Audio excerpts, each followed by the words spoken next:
आइए साथियों, नमस्कार। आज साइंस एंड आर्ट्स में जानते हैं उत्तोलक क्या होते हैं। उत्तोलक उन 5 प्रकार के सरल मशीनों में से एक है जिनका प्रयोग करके हम कम बल लगा करके अधिक भार उठा सकते हैं या अधिक कार्य कर सकते हैं। और वो 5 प्रकार की सरल मशीनें हैं: उत्तोलक, पेच, झुका तल, नत समतल या अवनत तल भी कहते हैं, घिरनी और पहिया।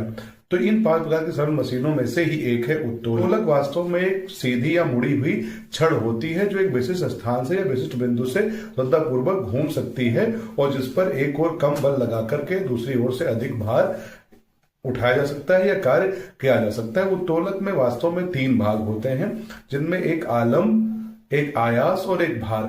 आलम उत्तोलक का वह बिंदु होता है, वह निश्चित बिंदु होता है जहां से उत्तोलक की जो छड़ है या उत्तोलक है श्रद्धापूर्वक चारों ओर घूम सकता है। आयास उत्तोलक का प्रयोग करने के लिए जिस स्थान पर बल लगाते हैं उसको आयास कहा जाता है, और उत्तोलक का वह भाग जहां से भार उठाया जाता है या कार्य किया जाता है उसे भार कहते हैं।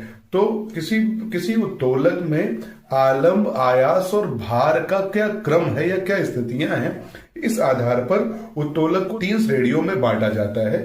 इनमें पहली श्रेणी है प्रथम श्रेणी के उत्तोलक। प्रथम श्रेणी के उत्तोलक वह होते हैं जिनमें आलम्ब, आयास और भार के मध्य में होता है, जैसे कैंची, हैंडपंप और सीसा झूला। कैंची को जब हम देखते हैं तो मध्य में एक पेच लगा होता है या वो स्थान होता है जहां से कहीं सुंदरपूर्वक वो छड़ घूम सकती है, और उसके एक ओर बल लगाते हैं उंगलियों से हम, और दूसरे ओर वो कपड़ा काटने, किसी वस्तु को काटने का कार्य करता है, यानी उधर से वो भार या कार्य करता है। दूसरे श्रेणी के उत्तोलक है जिन्हें द्वितीय श्रेणी के उत्तोलक कहा जाता है।